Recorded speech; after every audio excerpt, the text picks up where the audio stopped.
Life is balanced on a razor. Every day, brave men are making life and death decisions. Decisions that make the difference between a loved one coming home or not. It's all at once a terrible and an awesome responsibility. I'm truly blessed to have had the privilege to lead the Marines I led. Marines like Scott Cuomo, Dallas Shaw, Joe Morales.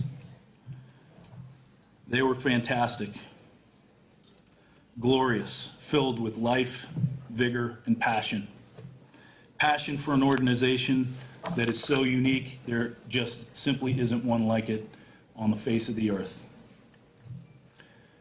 Like the Spartans or the Centurions, the Marine Corps is the stuff of legends.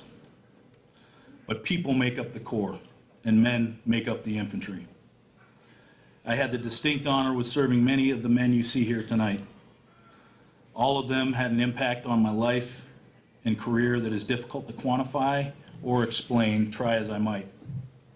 My brother Tony, again, the less better looking half of us, he was the inspiration for me to join the Marines. Tony was an enlisted Marine back in, it was the 80s. And I was probably 14. I just met my, little did I know, I just met the woman I would marry about 30 years later. 30 years too late, I should say. And I saw him graduate from Paris Island in his dress blues, and I said, you know what? I think I want to be a Marine. And that was the start of an amazing adventure. Still others, I was truly blessed to have led in combat in Iraq. Again, Joe Morales, Dallas Shaw, Mike Cap, who unfortunately had to bow out due to some family issues, Kirk Straczewski, Juan Garza, Harvey Parkerson, and so many others. Again, awe-inspiring Marines. Sadly, 3 of them made the ultimate sacrifice for this great nation of ours. I owe 2 of these men my life and my sanity. Dallas and Joe, thank you for being there in the darkest times, where the fear and the self-doubt are so powerful that it can consume you. When I tell you these men are the bravest men, the best men I've ever served with, I promise you, that is an understatement. I watched Dave Cedarleaf, at great risk to his own life, try desperately to save Sergeant Kirk Straczewski, who tragically but valiantly drowned trying to swim to the crew of a helicopter that crashed into the Gila River. I watched Dallas Shaw tie a rope to himself and repeatedly dive into that helicopter. It's like nothing I've ever seen before in my life. Dedication to other men who had fallen. It's just amazing. It's complete darkness and uncertainty, and he went in over and over again. Joe, watching you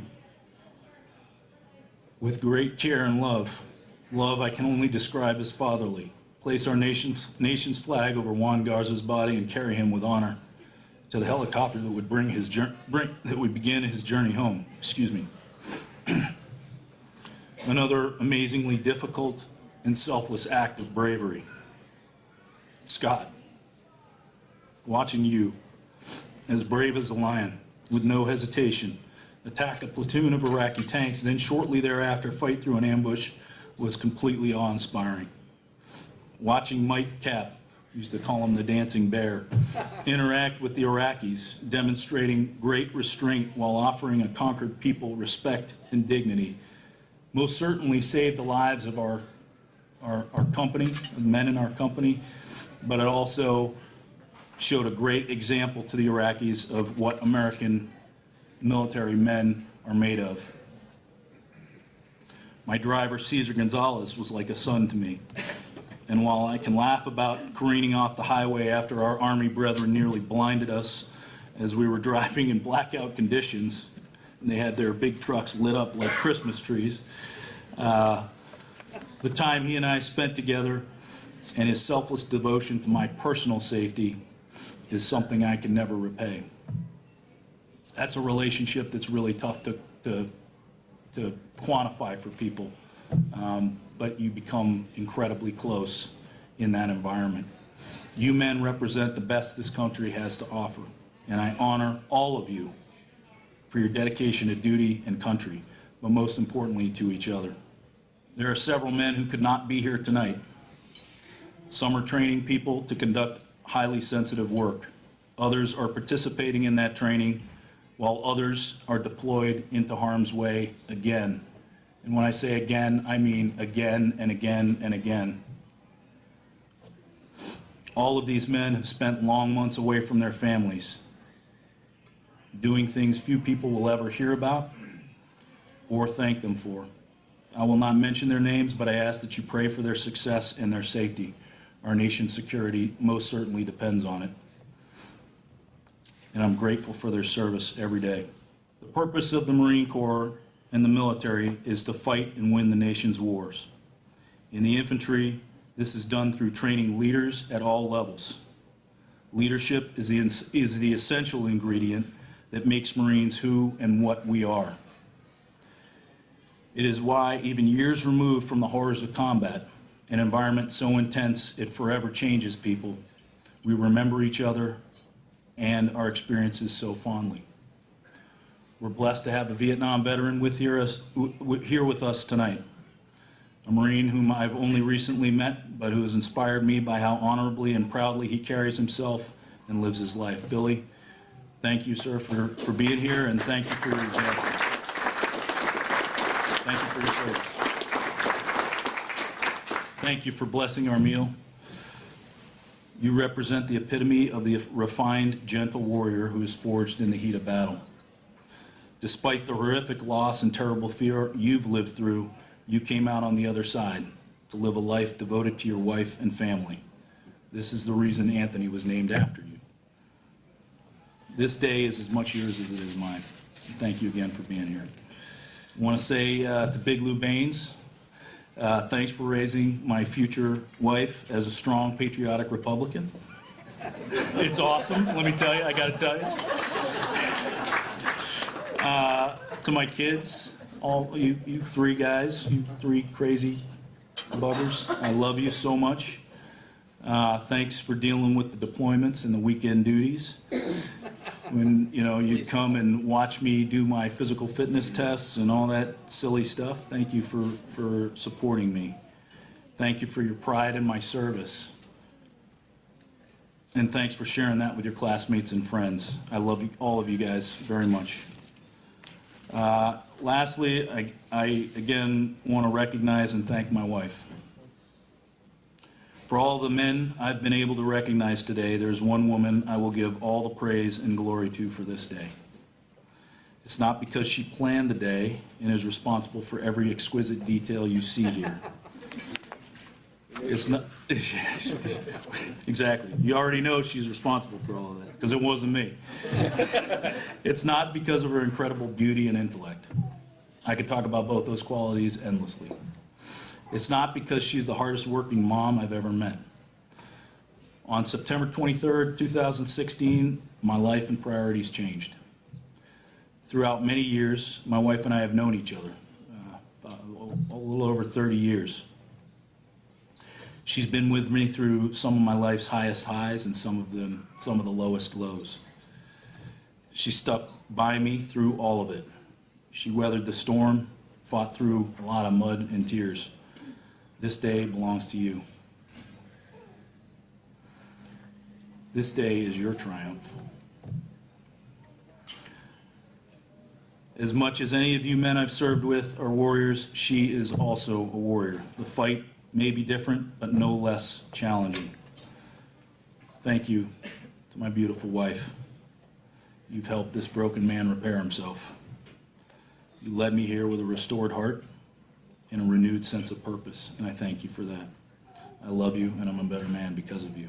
You people represent our big extended family, and I am just so grateful, again, that you're here.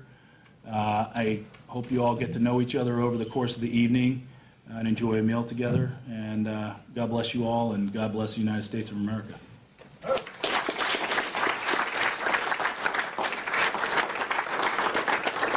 Ladies and gentlemen, in appreciation for his contribution to the Marines and its mission, the men and women of the United States Marine Corps are proud to have served with Lieutenant Colonel Gomez and assure him he will always be a valuable member of the Marine family, even in retirement. We wish he and his family every success in their future endeavors. Ladies and gentlemen, please remain standing for the playing of Anchors Aweigh and the Marines Hymn.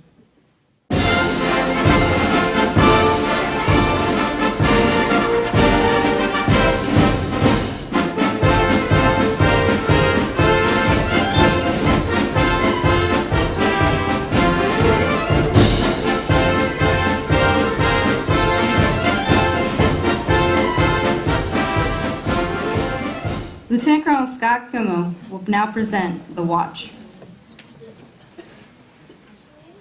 For 24 years, this Marine stood the watch. While some of us were in our bunks at night, this Marine stood the watch. While some of us were in school learning our trade, this Marine stood the watch. Yes, even before some of us were born into this world, this Marine stood the watch. In those days, when the storm clouds of war were seen brewing over the horizon of history, this Marine stood the watch.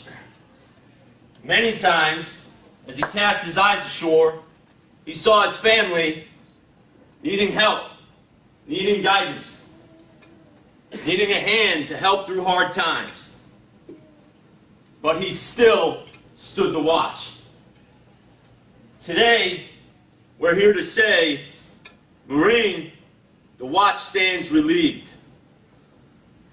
Relieved by those you trained, those you guided, and those you led, including in combat.